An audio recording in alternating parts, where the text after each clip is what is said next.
பள்ளிக்கு செல்ல உயிரை பணயம் வைக்கும் இந்த மாணவர்களை பார்த்தால் என்ன சொல்வது?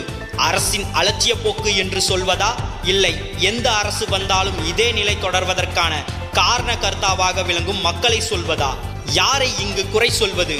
கல்வியின் அவசியம் கருதி உயிரை பணயம் வைத்து இவர்கள் இப்படி செல்வது யார் செய்த குற்றம்? மெட்ரோ ரயில் விட்டோம், விண்வெளிக்கு ராக்கெட் விட்டோம், ஏழ்மையை ஒழித்து விட்டோம், இன்னும் இது போன்று சொல்லிக்கொண்டு நிறைய பேர் வருவார்கள். அவர்களுக்கு இந்த காணொலியை காட்டுங்கள்.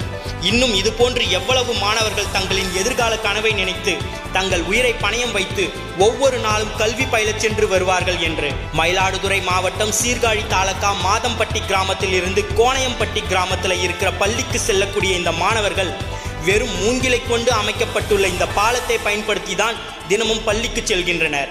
அந்த பாலமாக சரியாக இருக்கிறதா என்றால் அதுவும் மிகவும் பழுதடைந்த நிலையில் உயிருக்கு ஆபத்தான பயணத்தை ஒவ்வொரு நாளும் இந்த மாணவர்கள் மேற்கொள்கின்றனர்.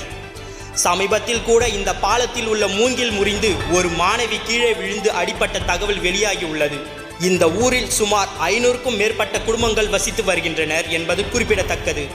ஆட்சிகள் மாறலாம், அதிகாரம் மாறலாம், காட்சிகள் மாறலாம். ஆனால் இந்த காட்சிகள் எப்பொழுதும் மாறும் என்று தெரியவில்லை. மாற்றங்கள் நம்மிடம் இருந்தே வர வேண்டும்.